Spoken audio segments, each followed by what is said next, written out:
네, 안녕하십니까. 한국사 박용선입니다. 흔적의 한국사 두 번째 시간이 되겠습니다. 한국사 특강으로는 세 번째 시간이 되겠고요. 첫 시간에 한국의 무덤에 대해 살펴봤고요. 지난 시간 두 번째에서 흔적의 한국사 첫 번째 선사시대 때의 유물, 유적을 통해서 선사시대인들과 교감을 우리가 해봤던 시간이었습니다. 자, 두 번째 한국의 흔적의 한국사 두 번째 강의입니다. 청동기 시대하고요. 철기 시대 때의 사회 모습들을 유물이라든가 유적을 통해서 살펴보도록 하겠습니다. 자, 그러면은 바로 시작하죠.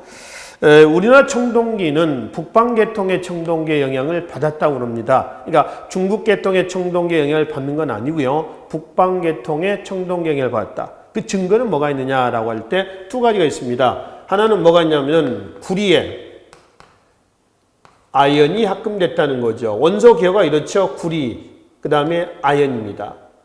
또 하나는 동물 문양이 많이 나오는데요. 이 동물 문양일 때 이 동물은 어떤 동물이냐라고 하면은 말, 호랑이 이런 동물 문양들이 많이 나와요.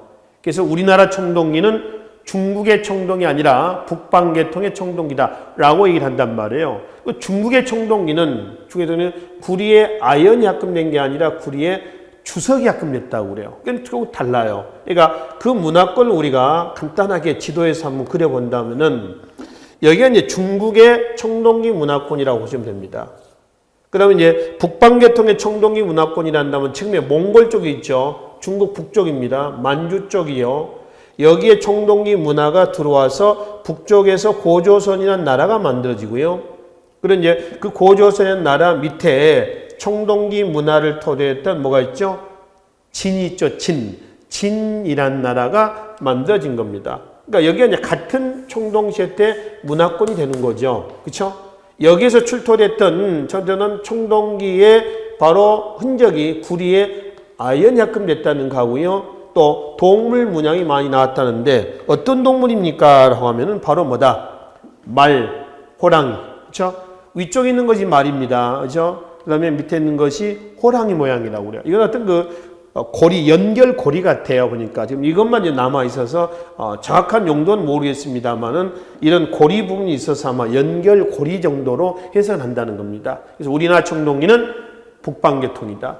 한편 철기 문화는 중국의 철기에 영향을 받습니다. 그 나중에 철기 문화에서 따로 확인하도록 하겠습니다. 그리고 기원전 20세기에 북방 계통의 청동이 들어옵니다. 청동이 들어와서 여러 가지 사회, 경제적인 변화가 나옵니다. 그 중에서 가장 큰 변화는 뭐냐라면은 계급의 발생입니다. 그러면 청동시대 때 계급 발생의 흔적으로서 이 시대 때의 족장의 무덤을 확인해 볼 수가 있습니다. 그 족장의 무덤은 뭐냐면은 고인돌이라고 하는데요. 유네스코 세계문화유산에 등재된 거예요. 전 세계의 고인돌 중에서 우리나라의 60%가 분포가 되어 있습니다. 그러니까 전 세계 고인돌이 10개가 있어요. 예를 들면은 그 중에 6개가 우리나라에 있다는 겁니다. 많아요? 작아요? 굉장히 많은 겁니다. 지구상에 10개인데 6개가 우리나라에 있다니까. 그 중에 유네스코 세계문화유산에 등재된 곳이 어딘가요? 바로 강화도 고인돌 유적지하고요. 전라북도 고창, 전라남도 화순. 주로 이제 어때요? 우리 한반도에서 서쪽 쪽으로 해가지고 쭉 분포가 되어 있다는 것을 확인해 볼 수가 있죠. 그 중에 한강을 기점으로 해서 그 이북에 있는 곳이요. 북방식 고인돌. 그 이남에 있는 것은 남방식 고인돌. 이렇게 분류를 합니다. 그리고 북방식 고인돌은 탁자식이에요. 자, 여러분들 PPT자료에 보시면은 왼쪽에 있는 이게 탁자식 고인돌입니다. 그러니까 요 위 부분이 뚜껑돌이에요. 그러니까 밑에 있는 부분이 뭐냐면은 받침돌이 됩니다. 이 뚜껑돌 하나가 무게가 어느 정도 되냐면은 무게가 70톤에서 100톤이에요. 굉장히 큰 거거든요. 그러니까 이런 걸 어떻게 운반했으며, 어디서 구했으며, 어떻게 운반했으며, 어떻게 만들었는가? 이걸 과연 거중기가 있어가지고 이걸 들어 올렸을까? 그렇지? 아니 뭐 어떻게 했을까? 여기다 흙을 쌓아가지고 아마 밑에다가 통나무를 놓고 끌어당기면서 통나무가 박혀가는 거죠. 그래서 이렇게 했고 이렇게 굴리는 겁니다. 이런 식으로 아마 했을 것이다라고 추측을 하고 있습니다. 그리고 이 안에는 이제 족장에 무덤이 있죠. 시신이 있고 부장품이 이 안에 들어가 있을 겁니다. 이게 북방식 고인돌이에요. 이쪽은 지금 현재 이쪽에 있죠. 이걸 받침돌이라고 그랬습니다. 받침돌이 지면 안에 들어가 있는 겁니다. 이거는 논바닥에 있는 큰 돌인데 이거는 남방식 고인돌입니다. 그러니까 주로 뚜껑돌만 나와 있고요. 밑에 받침돌은 땅속 안에 들어가 있는 그런 형태가 되는 겁니다. 우리나라에 야산이라든가 야산 또는 뭐 구름 또는 언덕배기 같은 데 있잖아요. 또 밭 여기서 나오는 논 이런 데 이런 생뚱맞게 있는 돌들이 하나 있는 게 있습니다. 그렇죠? 이런 돌들은 그냥 자연적인 돌이 아니라 뭐예요? 거의 90%는 고인돌이에요. 거의 90%는 고인돌입니다. 그러니까 그만큼 우리나라에는 고인돌이 많이 분포되어 있다라고 하는 거죠. 이거는 작은 돌이에요, 큰 돌이에요? 굉장히 큰 돌입니다. 그래서 청동시대 때 문화를 우리는 무슨 문화라고 그래요? 클 거자를 쓰죠. 돌석자를 씁니다. 그래서 무슨 문화? 거석 문화다. 그렇지? 큰 돌로 이루어진 문화다라고 할 때 거석 문화의 대표적인 것이 고인돌. 그 다음에 또 하나 뭐가 있냐면은 선돌이 있습니다. 선돌. 선돌은 설립자와 돌석자를 써서 돌이 서 있다라고 하는 건데 일종의 경계석입니다. 아마 여러분들 국사교과서에 보면은 이러한 돌들을 보셨을 겁니다. 특히 이제 국사교과서에 나와 있는 돌 중에 선돌 중에서 경상북도 칠곡에 있는 선돌이 있어요. 그래서 돌 기둥처럼 되어 있습니다. 이게 경계석이라고 보시면 됩니다. 이거 작은 건 아니거든요. 굉장히 큰 겁니다. 그래서 큰 돌로 이루어진 문화, 이 거석 문화, 이걸 청동기 문화다라고 이제 보시면 되겠습니다. 아시겠죠? 그래서 청동시대 때 계급 발생의 증거로서 이 죽은 사람이 이렇게 큰 무덤을 만들 수 있었다라고 하는 것은 당시 정치, 경제적인 지배력 또 지배자의 등장을 의미한다라고 고인돌에다가 의를 부여하시면 되겠습니다. 아시겠죠? 자, 그리고 우리가 신석기 시대 때 농경이 시작됨으로 인해서 신석기 혁명이 일어났다라고 말씀을 드렸습니다. 근데 신석기 때 농경이라 한다면은 조, 피, 수습, 황해도 봉산 지탐리, 평양의 남경리 여기서 출토됐던 탄화된 조나 피를 통해서 확인했고요. 더불어 밭 유적지로서는 강원도 고성 문암리 유적지에서 확인이 됐죠. 그렇죠? 그러면 벼와 보리는 언제냐라고 하는 거죠. 벼와 보리는 청동시대입니다. 특히 탄화된 벽시가 출토된 곳이 어디가 있냐면은 바로 여주 흔암리, 흔암리, 부여의 송궁리, 부여 송궁리 유적지는 부여지에 가면 또 조성이 되어 있습니다.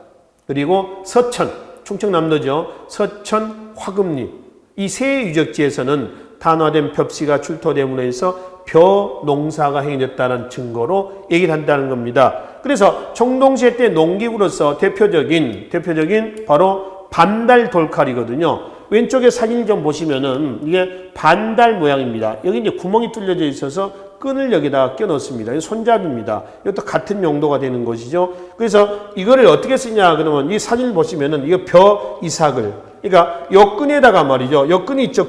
요 끈에다가 손을 집어 넣는 겁니다. 그래서 벼 이삭을 이렇게 뚝뚝 따는 거예요. 이런 형태로. 낫 역할을 하는 거죠. 그 반달 모양의 칼이다 해서 그걸 뭐라고 그래요? 반달 돌칼라고 얘기합니다. 이 유물을 보면은 국립중앙박물관이라든가 이제 보면은 반달 모양의 칼도 있지만은 삼각형 모양의 칼도 있어요. 그러니까 이거는 붙이기 나름입니다. 삼각형 돌칼이라고 하고요. 이거는 반달 모양에서 반달 돌칼이다라고 얘기를 한다는 거죠. 그래서 청동시대 농기구는 반달 돌칼이 대표적이다라고 이제 보시면 되겠습니다. 주의하실 게 하나 있습니다. 청동시대 농기구에서요. 청동제 농기구는 사용이 됐었을까요? 안 됐었을까요? 청동시대 때 청동제 농기구라고 하는 단어는 없다. 이렇게 기억을 해주시면 됩니다. 기출문제에서 보면요.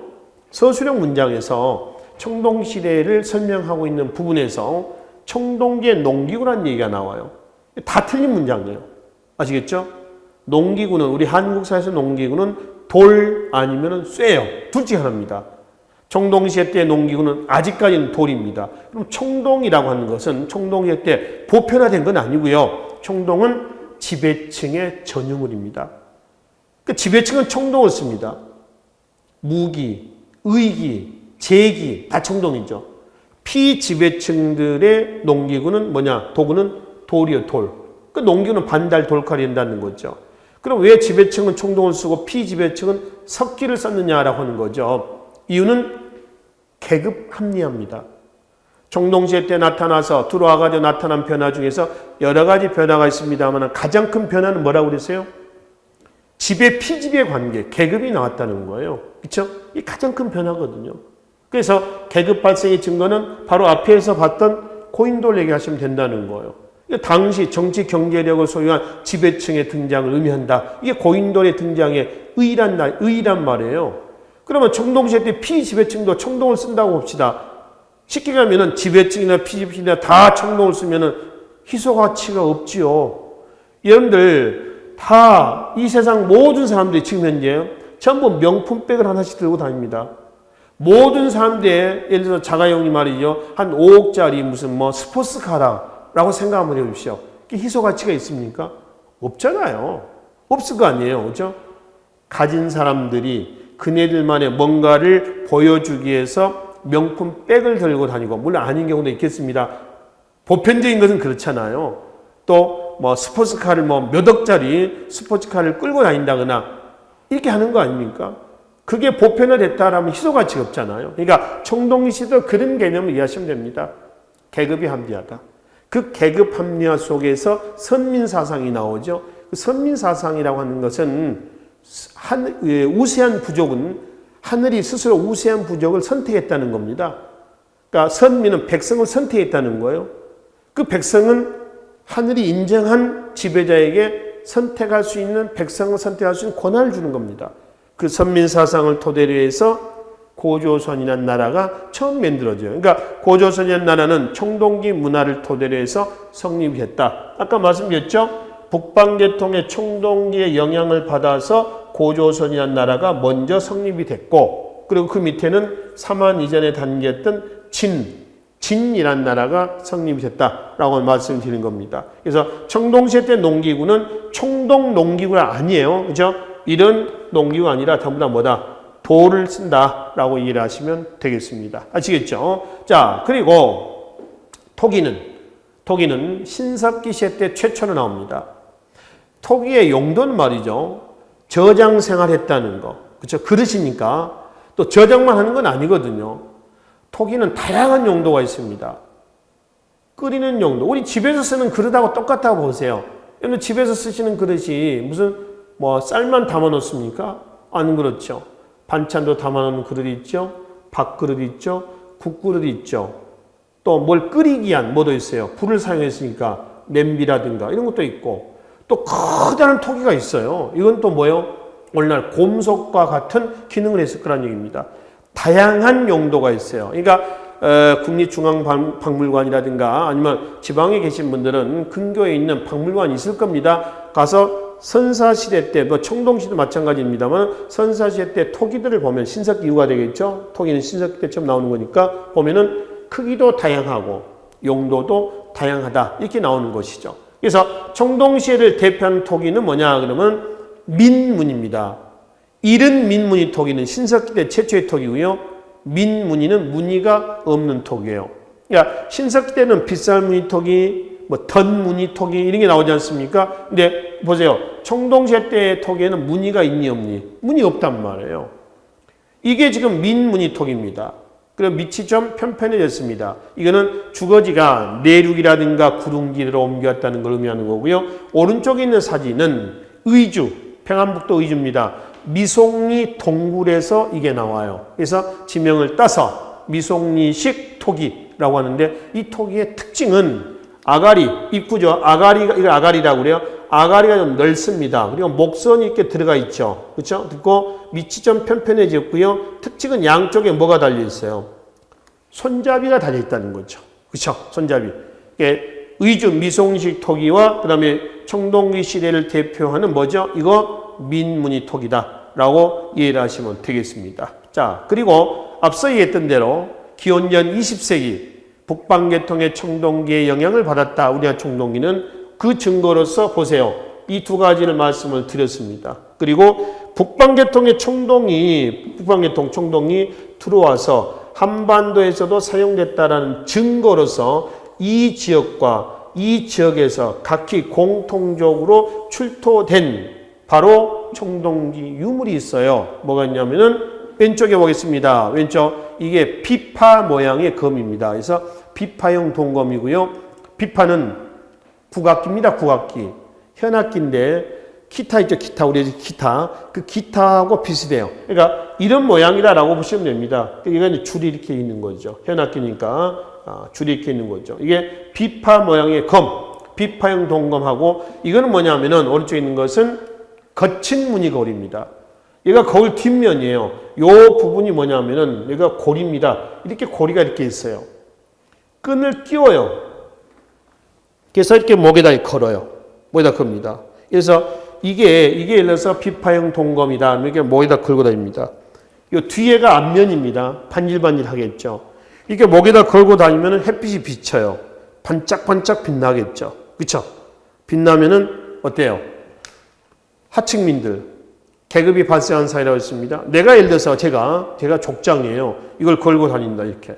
그럼 햇빛이 비치면 번쩍번쩍 빛납니다.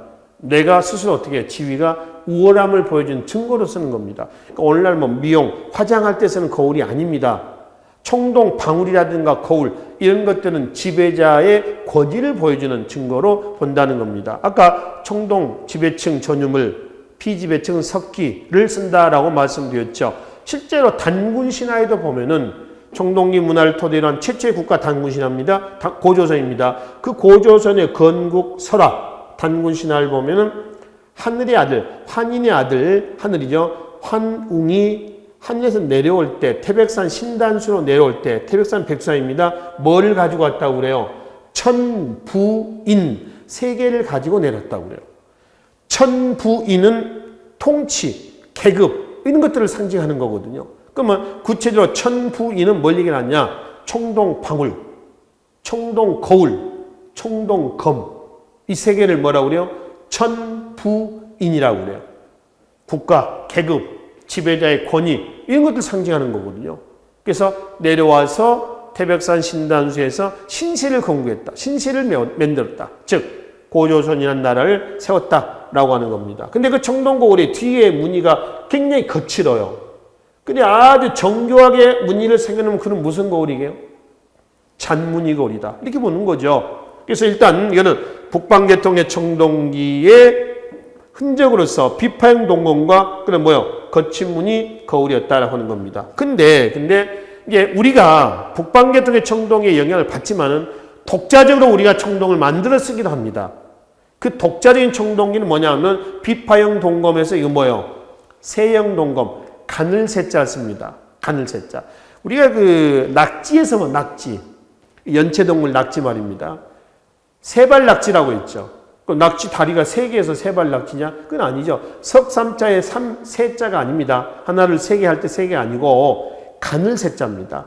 가늘 세자는 한자는 이렇게 씁니다만은 이렇게 쓰죠. 세형 동검 또 3발 낙지 그래요. 낙지 다리가 8개인가요? 아주 가늘어요. 그죠? 가늡니다. 뭐 3발 낙지 같은 경우는 산채로 말이죠. 뭐 쭉쭉 훑어서 다리를 훑어서 뭐 이렇게 감아서 이렇게 먹기도 하고 되나? 그렇죠? 먹기도 하고 그러죠. 좀 작으니까 그때 그 세형 동검입니다. 예, 동검이고요. 여러분들 검하고 칼은 어떻게 구분합니까? 예전에 어떤 학생한테 물어봤습니다. 검과 칼은 어떻게 구분합니까? 이게 의외로 잘 모르더라고요. 칼은 여러분들 부엌에 쓰는 칼 양쪽에 날이 있어요. 한쪽만 날이 있어요. 한쪽만 날이 있죠. 그게 칼이에요. 칼. 그럼 검은 뭐야? 검은 무기입니다. 검은 요리하는 도구 아니야. 칼은 요리하는 도구입니다. 한쪽만 날이 있어요. 검은 무기야. 싸우는 도구죠. 그러니까 이렇게도 베고 또 이렇게도 베고 이렇게 하잖아요. 양쪽에 날이 있는 게 검이고 칼은 한쪽만 날이 있는 겁니다. 이거 다 검이에요. 중국의 검은요. 원피스입니다. 즉 여기에 바로 손잡이가 같이 달려 있어요. 북방계통과 우리나라 한반도에서 출토가 되고 있는 검은 투피스입니다.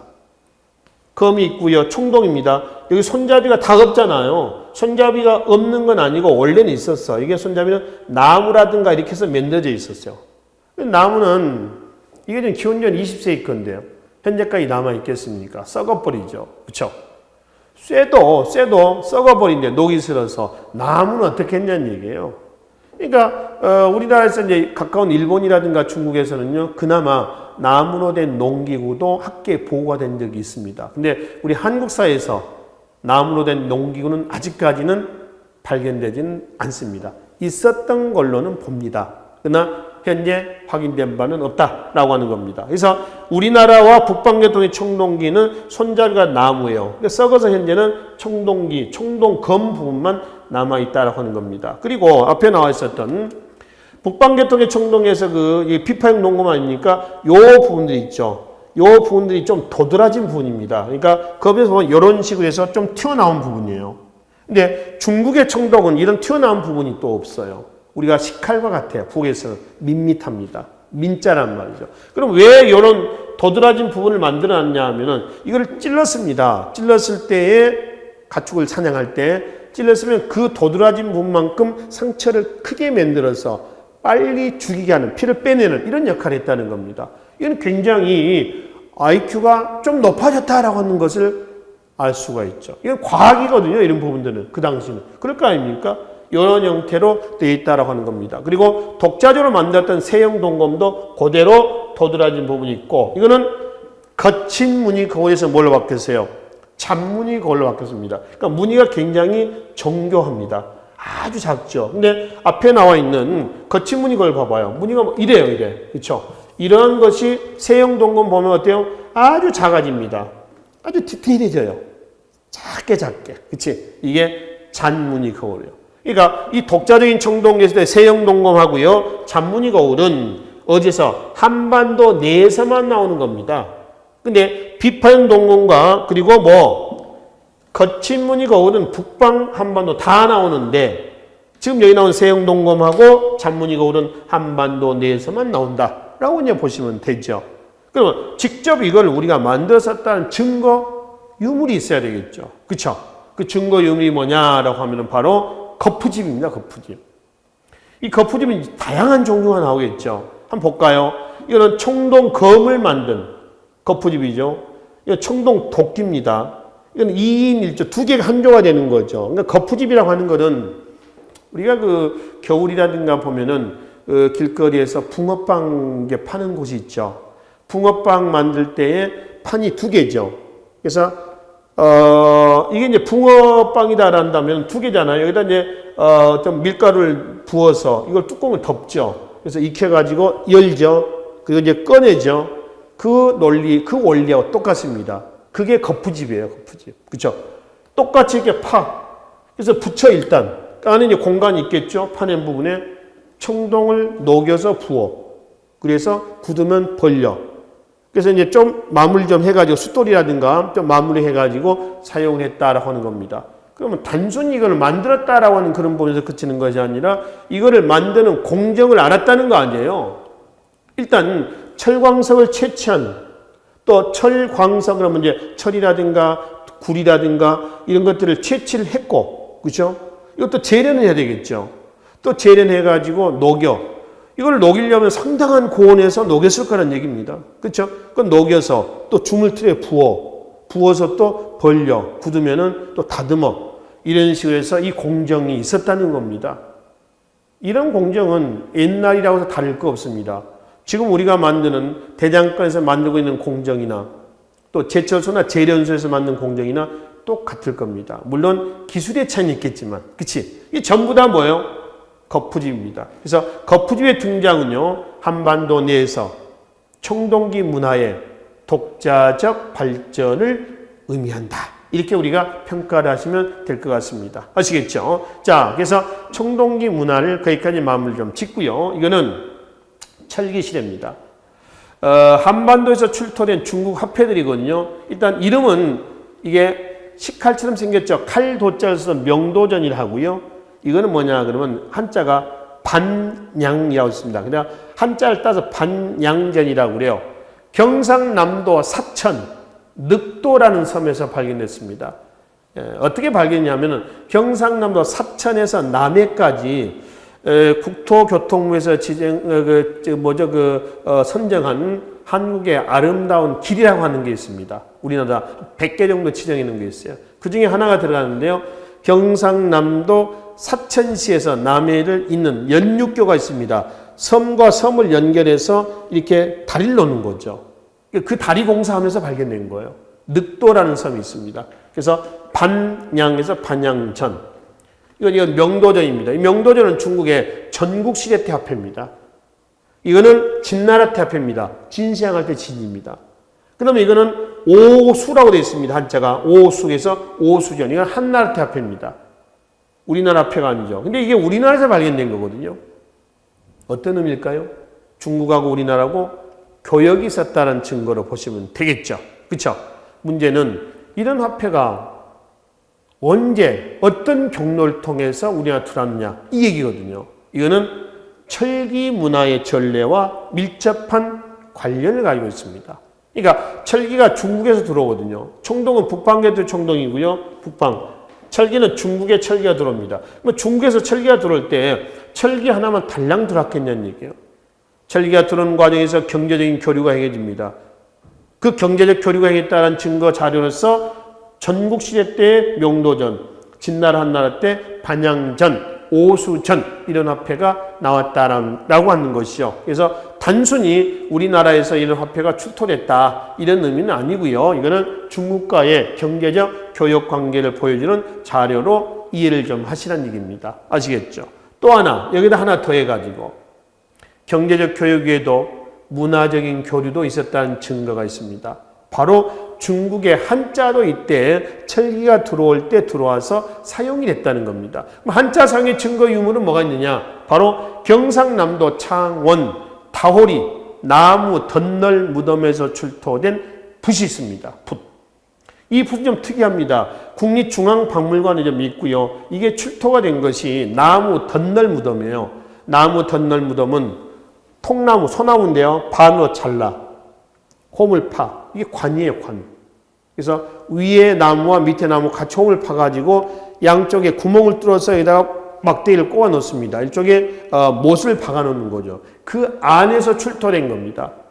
우리가 이 붓이 좀 특이한 건데 양쪽 끝에 여기하고요. 또 이쪽입니다. 이쪽과 이쪽 부분에 붓털이 달려 있어요. 전 붓털입니다. 우리가 연필을 깎아 쓰다 보면은 양쪽을 깎아 쓰기도 하잖아요. 그런 용도로 이해하시면 되고요. 여기 자세히 보시면 중간에 구멍이 이렇게 뚫려져 있습니다. 구멍이. 여기는 이제 고리를 이렇게 만들어 가지고 아마 여기다가 연필대처럼 붓통처럼 해서 이게 이렇게 만들어서 아마 이 붓을 여기다 걸어 놓는 그런 공간이지 않을까 이렇게 추측도 합니다. 붓의 용도는 글 쓰는 겁니다. 문자를 사용했다는 거죠. 그러니까 철기가 중국에서 우리나라에 들어올 때 문자도 같이 전달이 돼서 사용이 됐다라고 하는 것을 우리가 확인해 볼 수 있다는 겁니다. 근데 이 붓뿐만 아니라 지우개도 나옵니다. 지우개는 이때는 종이가 사용되기 이전이에요. 종이 이전에는 뭘 썼을까요? 나무라든가 대나무를 얇게 길쭉하게 잘라서 거기다 구멍을 뚫어가지고 연결시켜서 글을 씁니다. 이런 거예요. 여기 잠깐 볼까요? 이때의 종이는 지금 현재 우리가 쓰고 있는 종이는 중국 후한이라는 나라에서 나옵니다. 후한대 때에 채륜이라는 사람에서 만들어졌는데요. 그러면 철기 시대 때에 이때 중국에 철기가 들어왔었을 때 이때는 종이는 나온 시기는 아닙니다. 전국 시대 이 부분이니까요. 이때는 나무라든가 대나무를 납작에 잘라서 구멍을 뚫어 여기다 이제 끈으로 묶어서 이렇게 연결하는 거죠. 이렇게 해서 여기다 글을 써 내려가는 겁니다. 이거 나무로 만든 목간이라 하고요. 대나무로 만들면은 대죽자를 써서 죽간이다. 죽간 이렇게 한다는 것이죠. 아시겠죠? 그래서 이런 형태가 나오는데 글을 쓰다가 일러서 잘못 썼어요. 그럼 어떻게 했어요? 지우개로 지워야겠죠. 그래서 이때는 지우개의 용도로 나온 것이 칼입니다. 고리 자루 칼인데 고리가 이렇게 달려 있어요. 이렇게 해서 있는 칼입니다. 그래서 나무를 깎아 칼로 깎는 게 그게 이제 지우개 역할을 하는 거죠. 그래서 다시 글을 쓰는 거죠. 그래서 붓, 칼, 요즘 얘기하면 연필, 지우개. 그래서 한자 사용의 증거로서 경남 창원 다호리 유적에서 출토된 나무 덧널 무덤에서 이게 출토가 되었다라고 이제 이해를 하시면 되겠습니다. 아시겠죠? 자, 한편 청동기 철기시대 때 생활 모습입니다. 청동기 철기시대 때 생활 모습은 어디를 통해서 확인하냐면 바위 그림입니다. 한자는 뭐라고 그래요? 암각화라고 그러죠. 이건 암각화를 모아놨습니다. 시계는 좀 달라요. 자, 보세요. 이게 울주 반구대입니다. 이 울주 반구대를 탁 보내는 것이 이거예요. 아시겠죠? 탁 보낸 겁니다. 국립중앙박물관의 선사시대 입구에 딱 들어가면 실물 크기로 똑같이 사진을 찍어서 벽에다 붙여놓은 게 있습니다.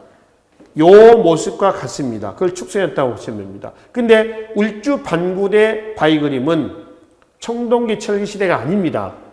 이거는 그냥 바위 그림만 모아놨다고 제가 말씀드렸습니다. 그럼 이건 언제 때 만들어진 거냐 하면은 신석기 시대 때부터 만들어져서요. 청동기 철기 시대 때까지 계속 현재까지 이어지고 있는 거죠. 여기 약 300여 마리의 짐승이 있습니다. 호랑이, 말, 거북이, 고래, 염소 등등의 다양한 것들이 있어요. 특히 고래 그림들이 굉장히 많습니다. 고래예요, 고래. 호랑이가 되는 거죠. 이건 고래입니다. 그렇죠? 고래고요. 여기에는 울타리도 있어요. 그래서 울타리가 있다는 것은 가축을 사육했다는 그런 의미가 되는 겁니다. 그리고 여기를 보시면은 고래 안에 고래도 보입니다. 이거는 예전에는요, 임신한 고래로 봤습니다. 근데 지금은 그렇게 안 봅니다. 고래는 포유류 아닙니까? 고래가 새끼를 낳아요. 새끼를 낳으면은 어떻게 엄마 고래가 아기 고래를 데려다면은 등에다 태우고 다녀요. 실제로 그렇거든요. 그래서 고래에 대해서 자세한 관찰력이 있었던 사람이 그랬다는 걸 알 수가 있어요. 등에다 태우고 다녔다는 겁니다. 또 하나, 여기는 잘 안 보입니다만은 고래 이쪽을 좀 보시면 이거는 줄무늬가 있고요. 여기 보시면은 그러니까 제가 한번 그려보겠습니다. 이게 고래다라고 하면은 여기에 이렇게 숨구멍이 있죠. 이거는 평상시에 물속에 고래가 다닐 때는 다치겠죠. 그리고 물 위로 숨쉬러 가끔 나오죠.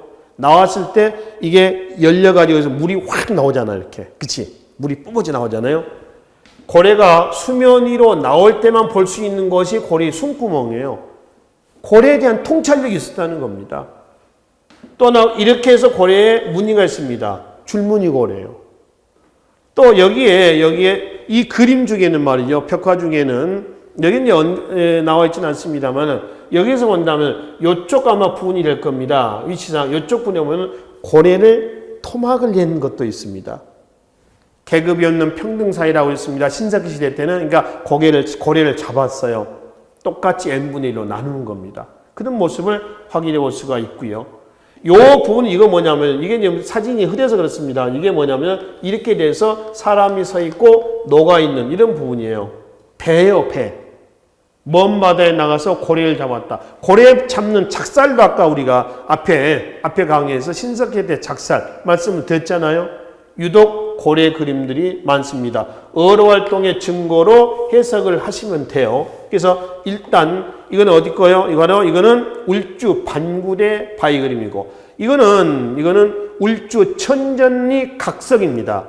각석. 돌에다 글자를 새겨놨다는 겁니다. 이거는 청동시대 때 만들어져서요.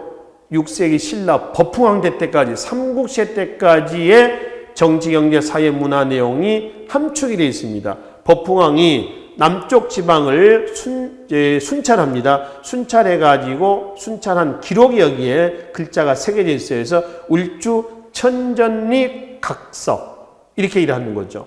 자, 이거는 고령 경상북도 고령입니다. 고령 양전동 알터의 바위 그림입니다. 뭐 기하학적인 그림이 있습니다. 네모, 세모인데 여기를 보면 이거는 이런 형태의 무늬가 있어요. 아마 이거는 태양을 상징하지 않았을까. 그러니까 여기는 알터 바위는 이 밑에서 뭘 하는 거죠? 막 음식을 놓고 제사를 지낸 제사 털어봅니다. 요즘에 보면은 제사할 때 병풍 치죠. 병풍과 같은 이런 모습이다라고 이제 보시면 되겠죠. 그래서 청동기 철기시대 생활 상황을 종합적으로 보여줄 수 있는 것은 바위 그림이다. 바위 그림. 그리고 울주 반구대 바위 그림은 청동기 철기가 아니라 신석기 시대 때 그려진 것이다. 이렇게 말씀을 드리겠습니다. 한편 청동기 문화를 토대로 성립된 우리나라 최초의 국가는 고조선이다. 그럼 고조선이 청동기 문화를 토대로 해서 성립됐다는 증거 유무는 뭐가 있느냐? 4가지가 있습니다. 이거 꼭 기억을 좀 해두십시오. 아시겠죠? 왼쪽에 있는 건 뭐죠? 북방식 고인돌. 이건 뭐죠?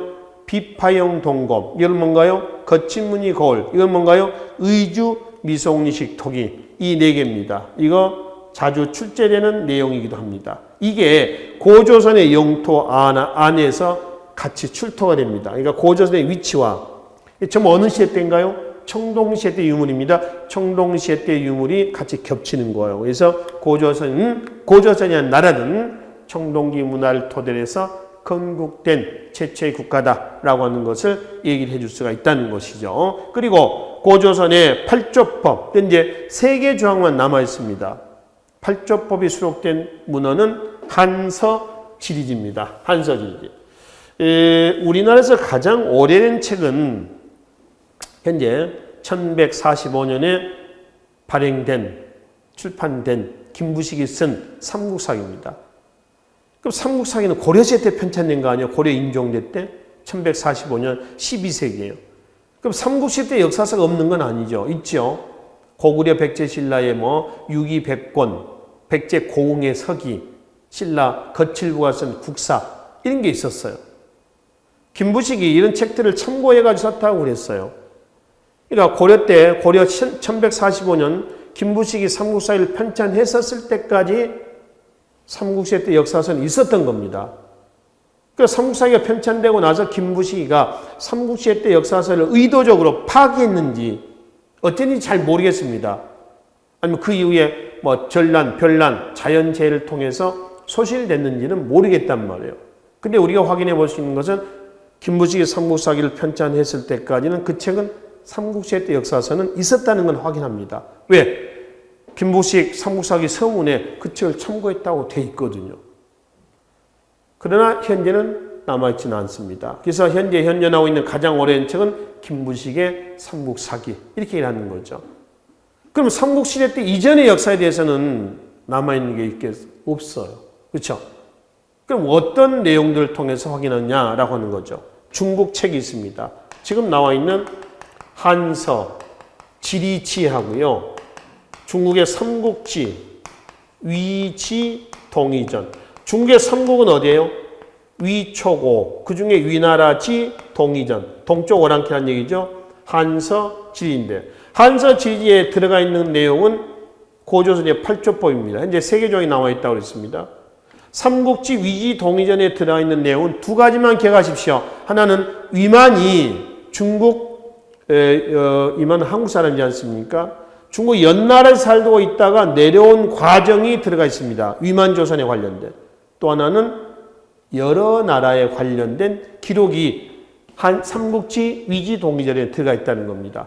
여러 나라는 부여, 고구려, 옥조, 동해, 삼한을 여러 나라다라고 얘기하는 것이죠. 그렇죠? 그거는 바로 다음에서 살펴보도록 하겠습니다. 자, 그리고 현재 현존하고 있는 가장 오래된 최고죠. 가장 오래된 금성문이 있습니다. 이게 점재현 신삽이라고 하는데 점재현이라고 하는 곳은 지금 어디냐면은 평안남도 용강군에 있는 지역입니다. 평안남도 용강군. 그래서 점재현의 장관이, 지방장관이 하늘에 아마 제사를 지낸 그런 내용들로 구성이 되어 있습니다. 이게 AD입니다. 기원 후에요.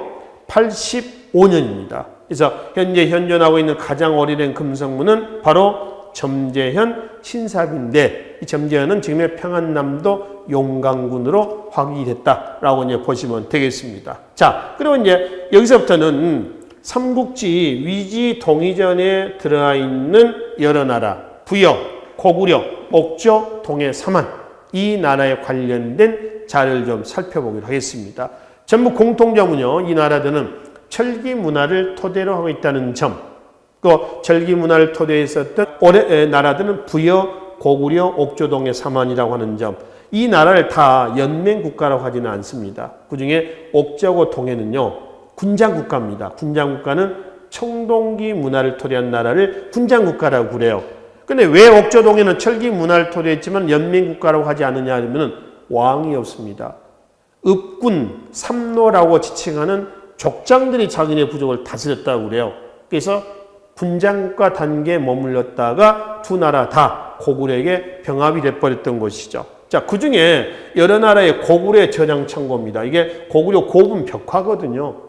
고분 벽화에 보면 고구려의 저장 창고로서 귀족들이 이 집에 따로 한 켠에 만드는 창고입니다. 부경이라고 하죠, 부경.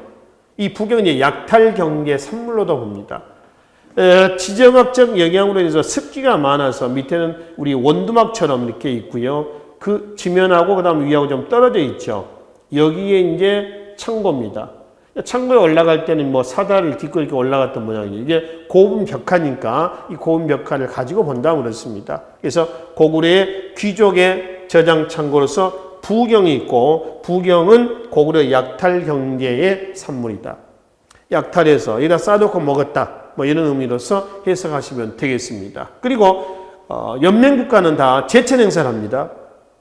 하늘에 제사를 지낸다는 겁니다. 이 제천 행사에 고구려 부여 또는 뭐 동해 삼한의 제천 행사가 나오죠. 부여의 12월에 뭐가 나오죠? 부여 영고. 고구려 10월에 동맹. 그 다음에 동맹이란 제천 행사를 하고 왕과 신하들이 국동 대혈에 가서 또 제사를 지냈다고 그래요. 바로 고구려의 제천 행사 장소로서 국동대혈입니다. 한자 나라국, 동력동, 큰대, 구덩이 혈자입니다. 국동대혈이라고 그래요. 여기가 바로 여기 동굴입니다. 여기에서 제사를 지냈다라고 하는 것이죠. 그리고 옥저도 아마 제천 행사가 있었을 건데 확인이 안 되고요. 동해 10월에 무천, 삼한의 5월 수린날 10월 계절제가 있습니다. 그래서 이런 제천 행사는 부족자의 권위도 과시하고요. 또 부족은 이제 단결도 강화하고, 그렇죠? 이런 의미로서 제천 행사가 행해졌다라고 하는 것을 확인해 볼 수가 있겠습니다. 자, 그리고 이제 여러 나라 중에 동해라는 나라가 있습니다. 지금 강원도 쪽에 위치하고 있지 않습니까? 동해 집터인데 여기가 한자의 철자, 요철할 때 요철할 때 요자는 이게 요자입니다. 한자에 들어간 거죠. 이거는 뭐죠? 철입니다. 도로에서 요철 구간이라 해서 울퉁불퉁한 도로를 요철 구간이라고 그러잖아요. 그래서 이 모양입니다. 이 모양. 그래서 철자 모양, 철. 그다음에 여자죠. 이거 여자 모양입니다. 이런 형태죠. 그래서 동해의 집터입니다. 철자와 여자 모양이다. 이건 이제 옆에다 기둥을 세우고요. 아마 지붕도 있었을 거예요. 그죠? 이거는 밑에 단면도만 얘기를 합니다. 동해의 주거지의 특징은요. 가족이 죽죠. 집을 불태워버립니다. 그리고 옆으로 이사가서 옆에다 집을 지어놓고 살았다. 그러니까 가족이 죽음으로 인해서 어떤 애군을 없앤다라는 그런 측면에서 아마 불로 집을 불을 질러서 태워버렸던 것 같아요. 그리고 새로운 집으로 옮겨가서 거기서 이제 살았다라고 하는 거죠. 그게 동해의 주거지의 특징입니다. 하여튼 철자와 여자 모양은 동해의 집터로 해석하시면 되고요. 자, 그리고 이제 삼한의 무덤입니다. 이걸 주구묘라고 그래요. 주구묘. 뭘 주구묘하면은 이게 고랑이거든요. 고랑이 있는 무덤을 얘기합니다. 그리고 여기 이제 시신을 놓는 겁니다. 주구묘라고 그래요. 근데 고랑을 왜 만들었냐면 이 안에는 시신이 있다는 겁니다. 일종의 신성구역의 의미로서 본다는 거죠. 일종의 조선시대 때 왕릉에 보면 왕릉을 가기 위해서는 금천교라고 하는 다리를 건너야 됩니다. 일종의 경계죠, 경계. 이 안에는 좀 신성한 곳이다. 이런 의미로 해석하시면 되겠습니다. 그래서 삼한의 무덤은 뭐다? 주구묘. 주구묘를 얘기한다. 이렇게 보시고요. 그리고 삼한 중에서 마한, 진한, 변한이죠. 마한의 주거지가 있습니다. 흙구덩, 흙집이다 해서 토실입니다. 흙집. 겉에서는 이렇죠. 겉에서는. 그러니까 요 구멍은 지금 이 구멍 정도로 보시면 됩니다. 이 구멍 정도로 보시면 되죠. 환기고요. 요 구멍입니다. 그래서 이거 들어가면 이렇게 돼 있다는 겁니다. 이 안에 들어가가지고. 그러니까 땅속 안에서 거주를 하고 있었습니다. 삼국지 위서 동의절에 보면 말이죠. 이 마한의 토시를 가지고 마한 사람들이 이렇게 기록합니다. 흡사. 머리도 마음껏 해가지고요. 흡사 귀신 같았다. 이런 기록도 있어요.